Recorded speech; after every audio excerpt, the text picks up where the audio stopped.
All right. Hi, everyone. Thanks for joining. This is Rob Flannery with Intellius, and we appreciate you joining us today for our roundtable webinar discussion regarding essential updates for your on-premise Lawson system. Before we get started, I wanted to talk a little bit about Intellius. We are headquartered in Dallas, Texas, with consultants all across the country. We also have a technology hub located in Chicago, Illinois. We were established in 1999, so I've been in the Lawson space for a number of years, and we're also an Infor Alliance partner. Some of the things we do, obviously a lot of people know us traditionally for our software offerings that complement the Lawson version 10 system, but we also offer a full array of technical services, upgrades, application consulting, cloud migrations, and support for all of your Lawson projects and initiatives. So for our agenda today, we'll keep it real simple. Not a ton of content to cover. Just want to go over what's new as it relates to product compatibility and support within the Infor Lawson system. Some of the key points, takeaways, planning and strategy sessions relating to that new information, and then we'll open it up for a Q&A. Really, the reason I thought a roundtable webinar, or really any sort of notification was important, is there were a lot of key updates that came in the December update to the compatibility matrix. Really, for years now, customers have been asking us about support for some of the newer technology platforms, particularly around the operating systems and relational database management systems that support Lawson on the back end. Until this recent update, Infor was pretty dated in terms of what was supported. So these key updates are really critical, I think, in terms of keeping your on-premise Lawson system operational, for the next number of years as you evaluate, what your next steps are with Lawson, whether it's an upgrade to CloudSuite, moving to a different platform, whatever. The reality is, if you're still on Lawson today, and you're running some of these backends on Oracle, SQL, Windows that are a bit older, you're going to need to take action within the next couple of years.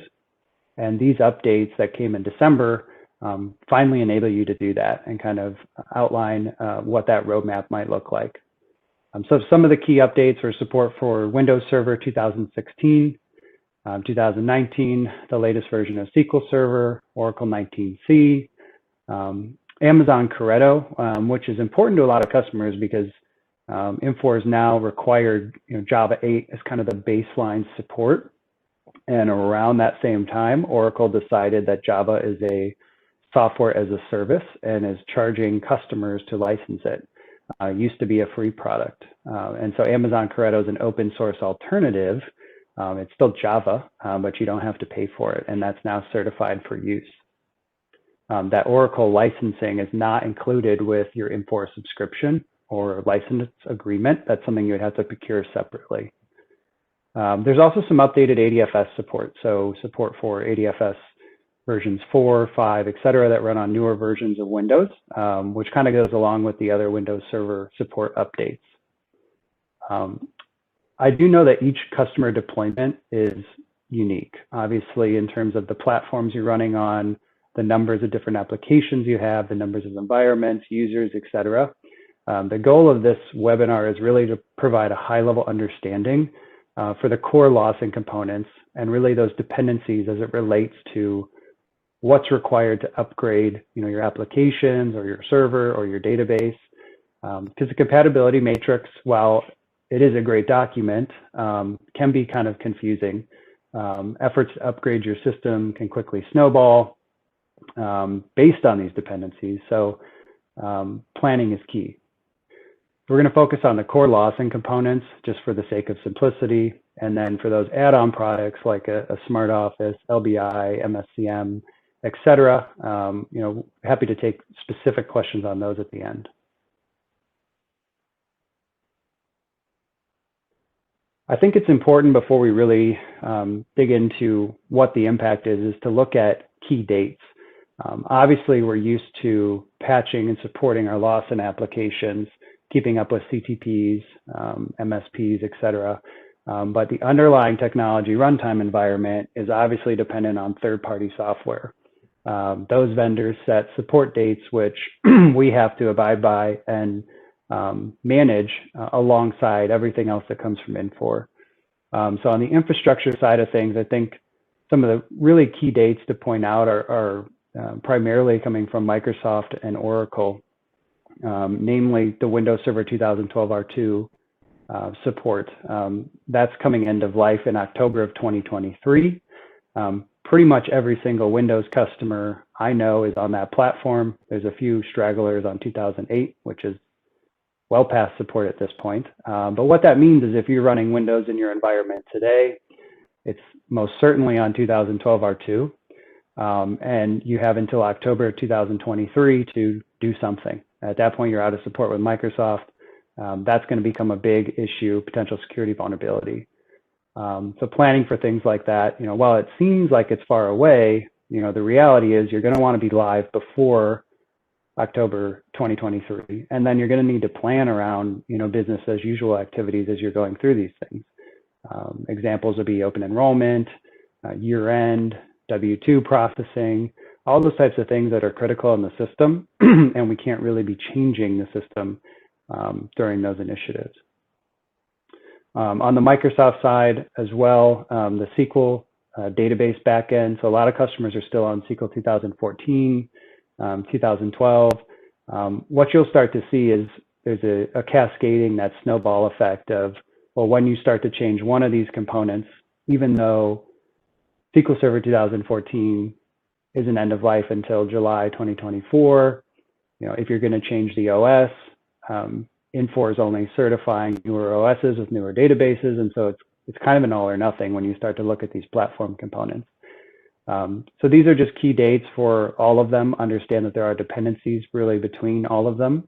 And these critical dates I would look at are on the Oracle side of things, looking at the 12C coming up in early 2022. And then on the Microsoft side, Windows Server 2012 and the support in 2023. So those are two big things that are coming up that you've probably already heard about from whoever manages your servers, your infrastructure, information security, network teams, et cetera, your server admins, starting to think about or asking about, when we can upgrade. Until this December update in the compatibility matrix, the answer was, I don't know, or we can't. And now we're able to do things and act on that. Along the software side of things, I think it's important to point out there's some other end-of-life dates coming there. BSI TaxFactory 10 coming in April. They're encouraging customers to upgrade it to TaxFactory 11. The couple of red dates have really already passed. They're things that a ton of customers have already completed or are underway. But if you haven't already done so, you should look at these. That would be the implementation of ADFS. As a replacement for LS's STS, that's well overdue.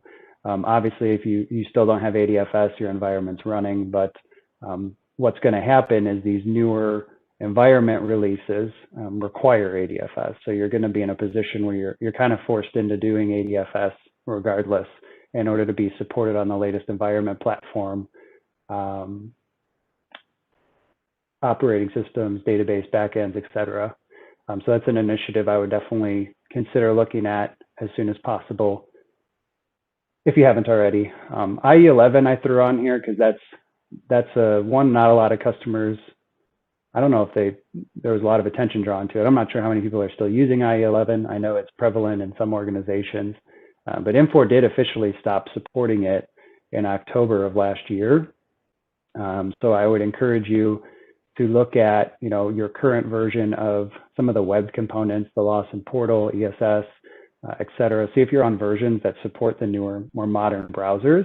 And if not, look at switching over to a Chrome or the new version of Edge with some of these updates we're talking about. Ming.le 11, that's going to be the Ming.le Foundation that most customers implemented with their Lawson 10 package. That's going to be end of support in March. So really coming up quickly here. That's tied into the Microsoft Silverlight component. They're basically blaming Silverlight for why Ming.le 11 is end of life.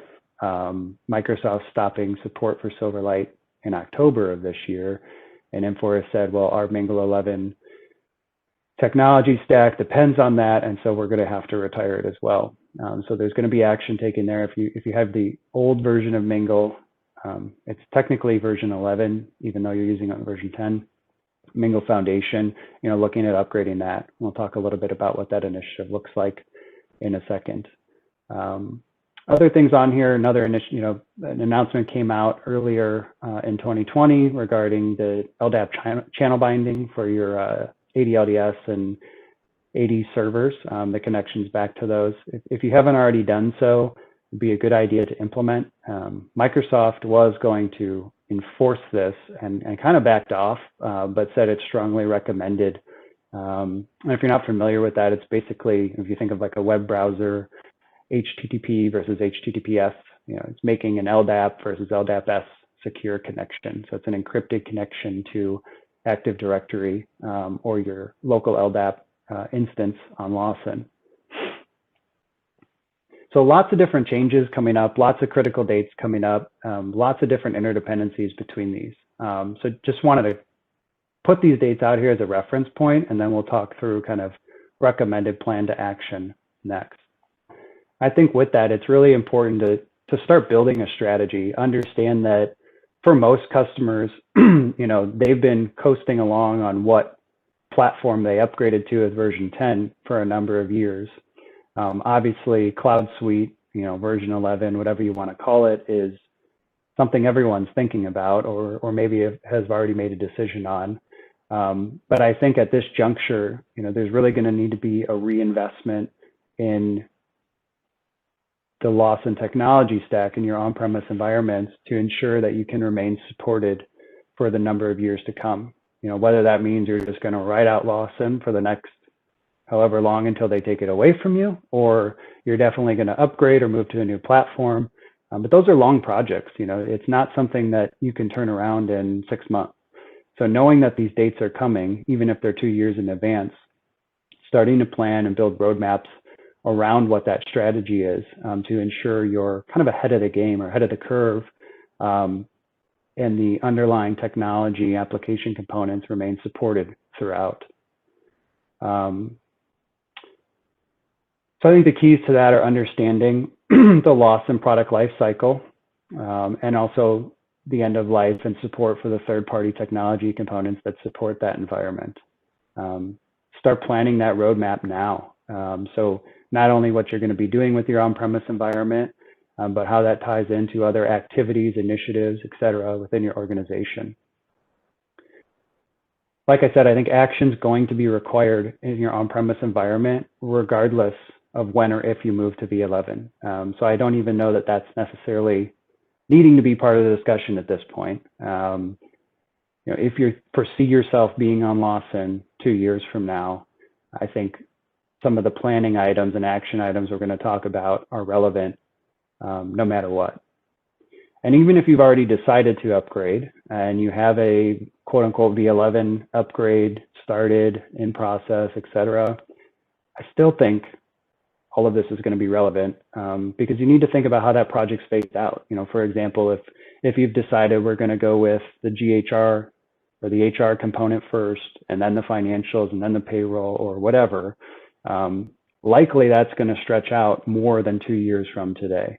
And so if, think about how long you're going to need to maintain that on-premise Lawson environment for, and then kind of backfill, okay, here's what I need to do to make sure I'm supported from a Microsoft perspective, from an Oracle perspective, from an Infor perspective, and that you're compliant with all of those dates.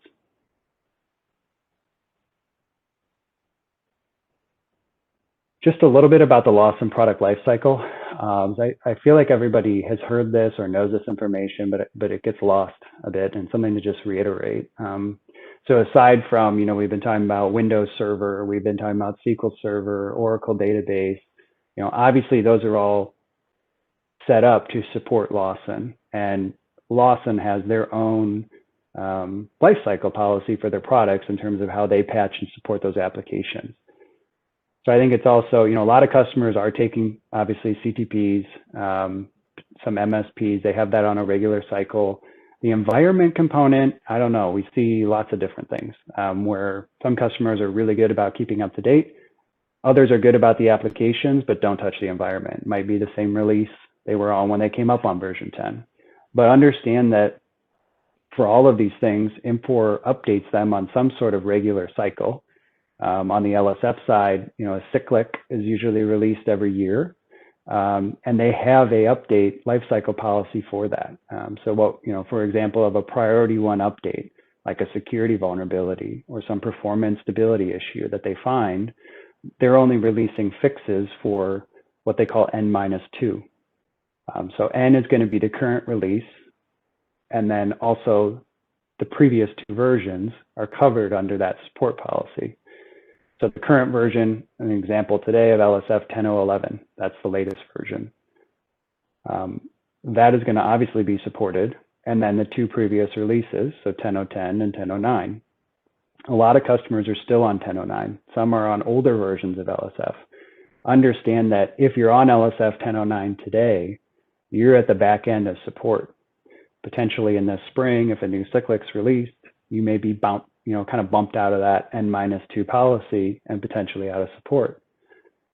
So that's really important from the Infor side of things. But this is also extremely kind of interdependent on the database backend, the server operating systems, et cetera. Because what will happen is LSF 10.0.9 is so old, when the newer version comes out, Infor is only going to certify it for SQL 2019 and Windows Server 2019. And so now you're looking at, potentially a larger upgrade effort just to take an LSF patch. It can snowball like that. So being aware of this lifecycle policy, understanding how it works, and trying to remain, consistent with maintaining your system, patching your system is always a good idea. And the further you fall behind, obviously, leaves you in a vulnerable position from a support perspective, and also makes the potential upgrade that much harder, the bigger the jump. So just for some of the planning, we talked about how all these changes, all these dates, all these different products, what does that even mean? I think that's kind of what gets lost on, at least on me personally, when you look at some of these updates, trying to understand, what's the real impact to a customer? What does that mean I have to do? And I think this does a decent job at trying to explain, if I were a customer, if I was a sysadmin at a customer, these would be things I'm taking back to my organization and planning for. Some of these initiatives can be done simultaneously. I've kind of phased them based on date. So if you just kind of did individual things as needed, you could do a big bang type of thing as well. And all of these, some of the stuff's pushed out to October 2021, upgrading your operating system. There's no reason it has to be pushed out that far. You could start some of these things today. This is just aligning them with kind of the drop dead dates or the due dates per Infor, Microsoft, Oracle, et cetera, end of life support dates. So things we should have done yesterday. These are things that if you haven't already done, they're kind of a prerequisite to everything else. You're way past due on not having them complete.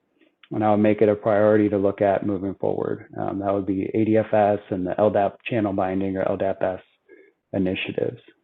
That kind of sets the foundation for allowing you to implement some of the newer versions. For example, if you want to update LSF to the latest version, that requires ADFS.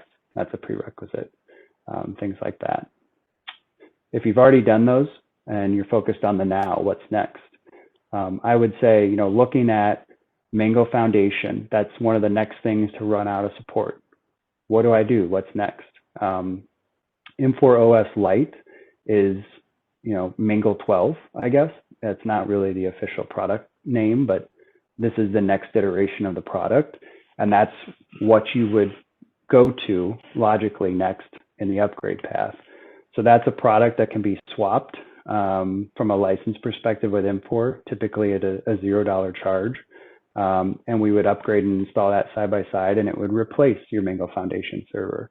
So that's obviously making you, be in a position where you are supported with Infor, and it's also dropping the legacy, SharePoint backend and all these other things that customers typically weren't too happy with. It's a new improved product that's part of the CloudSuite technology stack and something you can introduce to your on-premise environment today. The latest versions of LSF and Portal, Landmark 11, basically a technology environment refresh. So readying yourself to be able to take on these new operating system, database backend components, etc. Along with this, they bring a couple of user interface changes. You may have heard the term SOHO or 4.0, responsive controls. Those are all critical components of the user interface in the cloud, so the next version. And you can kind of bring that to your on-premise Lawson 10 environment today. So I think the usability's improved immensely, no matter what. But it's also kind of a taste of or exposure to what you would see in the next version from a user interface perspective. And then TaxFactory 11, that's something that customers should be looking at ASAP as well. I think April of this year was the deadline to switch over to that. Moving on to the next phase, we're committed to Lawson in some way, shape, or form past 2023 or 2022 on the Oracle side of things. We're going to be on Lawson for the next 3 years. We may not know what's next, but we know we're going to be on Lawson for the next 3 years. These are must-do items because of support dates from vendors like Microsoft and Oracle. So on the Windows side of things, upgrading your LSF system to 2019. On the Landmark side, the latest release they support is 2016, but that upgrade from 2012 R2. Along with that comes upgrading the backend, SQL 2019. There are some dependencies there. So using SQL 2019 as a backend isn't certified to your application servers or on newer versions of Windows. They kind of tie together. And then on the Oracle side of things, support for 19C, that's the latest Oracle release that Infor is certified for. But again, there are some dependencies on, well, you have to be on the latest version of LSF or Landmark to work with that. And the last item on here is the Corretto Java 8. Put that on here, so I've been getting asked about that for a couple of years now, ever since Oracle decided they're going to charge subscription fees for Java. It took Infor a while to turn around support for this open source alternative, but it is finally available. And so that's something I encourage customers to move to, just because you can reduce some of your licensing costs, right? You're not having to pay Oracle in addition to everything else you have for Infor, to license Java. You can leverage that open source alternative. And this kind of seems like the go forward platform for support on Infor. Everything's moving into open source Corretto Java as an alternative to Oracle. And so the goal for that would be, by October 2023, we have a stable platform. That's kind of our drop dead date from a Microsoft perspective. There's a couple other things in here with other vendors. But at this point, you're going to be able to run Lawson for a number of years and not necessarily worry about a reinvestment at that point in time to keep the Lawson product running. The next thing you would be waiting for is for Infor to tell you Lawson's out of support, which is not, something they're publicly putting a date to. But this puts you in a place where you can kind of ride it out and be stable. And the underpinning of this is, obviously we hope that all customers stay with Infor, look at the CloudSuite platform, evaluate a move to the cloud. That's something you should be doing throughout this entire process. But we understand that, it's not something everyone's ready to do now. But start thinking about, when that can occur, how it's going to occur. It's inevitable that you will be moving off Lawson at some point, whether it's to CloudSuite or another vendor. All of these top level items need to occur to keep Lawson functioning, keep the lights on, but continuing to look at the future and think and plan for that is always important.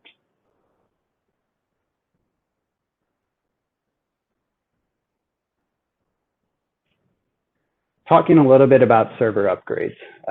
So let's say that all makes sense. We understand it would be great to go to Server 2019. Our Windows administrators have been begging us to upgrade.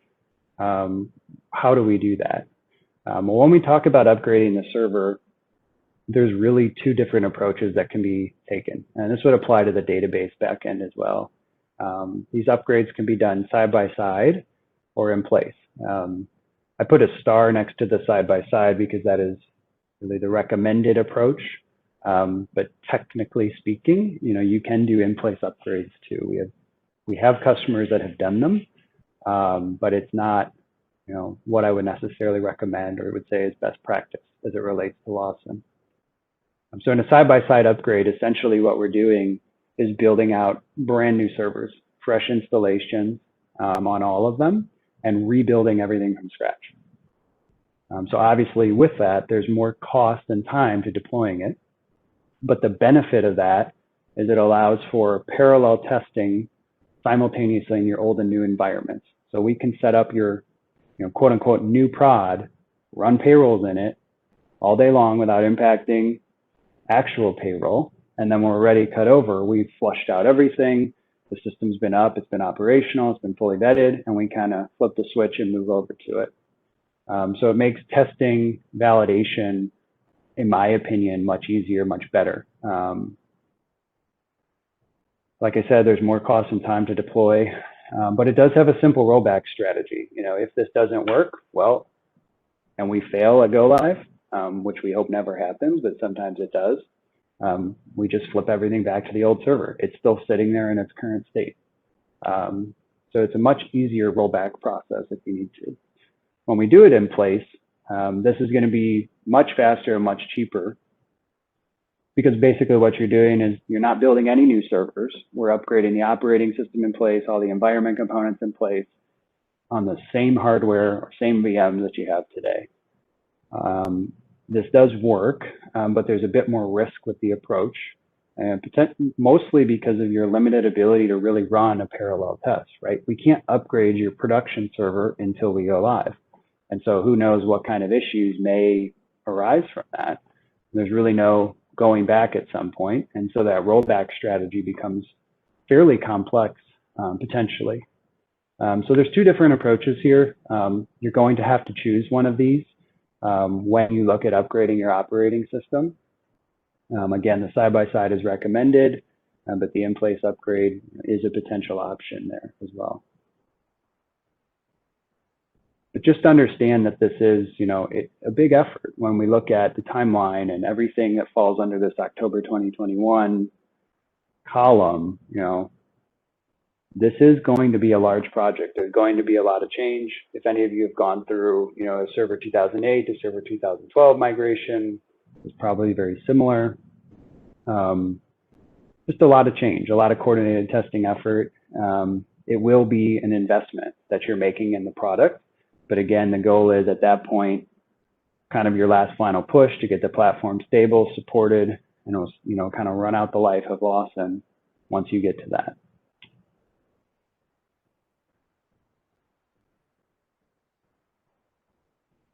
One other thing I wanted to cover is, CloudSuite readiness. Talking about what your organization can do to get ready for an upgrade. Infor OS and Portal 10.1. These are bringing in the user interface elements from CloudSuite. Look at sunsetting Smart Office as that product's not carried forward. Upgrading to Landmark 11. Bringing in the runtime environment from the CloudSuite, which can be used with your Lawson 10 environment on-prem. Evaluating Burst. That's the reporting tool for the next version that can be used with V10. So you can introduce yourself and become familiar with some of those new tools on your current environment and data, and then starting to inventory and track your reports, interface customizations, and extensions, identifying items, if and when you upgrade, that can be sunset or replatformed, things like that. So for next steps, let's say recommend scheduling a meeting with one of our experts to discuss, your organization's specific needs. Helping to develop a custom tailored roadmap your organization, and help understand, how we can help make your project a success. At this point, I'd like to open it up for any questions that you can enter in the chat, or I think you might be able to unmute. Again, my name is Rob Flannery. My contact information is here. Feel free to reach out after the fact as well. And Jake wanted to, I guess, are you looking at the chat? Yeah. Hey, Rob, can you hear me? All right. Yeah, we've got a lot of good questions coming in.